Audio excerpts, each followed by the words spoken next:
Now, as you've heard, there have been 6 more cases of blood clotting associated with the AstraZeneca vaccine in this country over recent days. To put that in context, there have been more than 2 million jabs of AstraZeneca, so the total complications now are running about 24 from way over 2 million jabs. So that's less than 1 complication per 100,000 jabs.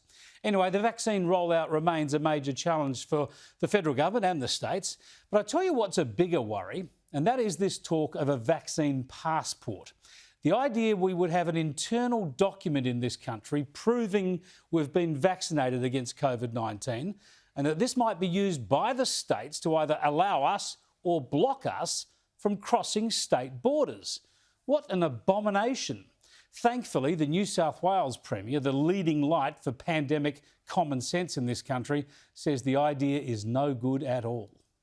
Not having internal borders, I mean, the notion of having borders between states is a ridiculous one to me. It has been from day one. And I think our focus needs to be on vaccinating our population as soon as possible so that we can have those conversations about when it's safe to open our international borders. But worryingly, instead of accepting this reasoning, accepting the very sound view that we should have freedom of movement in this country, or even accepting that it can't fly, a vaccine passport can't fly without unanimous support from the states, instead, the Prime Minister is still pushing the internal vaccine passport. I think it's a reasonable thing to work through, that where states and territories, I suspect, will continue from time to time to make decisions which would see lockdowns in, hopefully, just in quite contained areas put in place, that where people have been vaccinated, then that they would have the opportunity, let's say they happen to be in another state, then they can return home to Victoria and not be kept out of their home state, or that they may be able to move into other states and territories.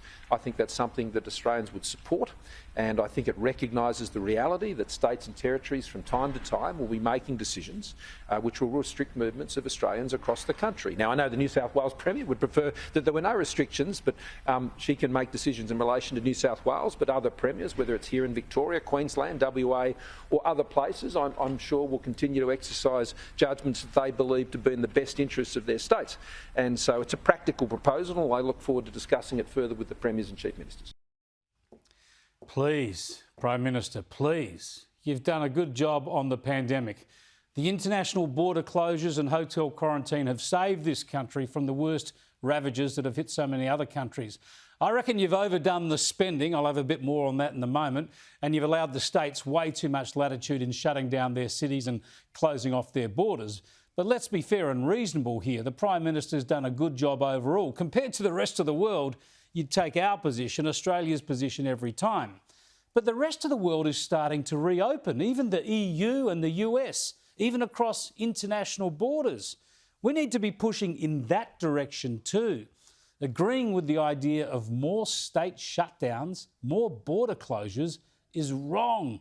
It's always been wrong, but it's especially wrong now. The federal government, the Prime Minister, should be warning against this approach. That's not how Australia should ever work. We are one nation, not 6 colonies.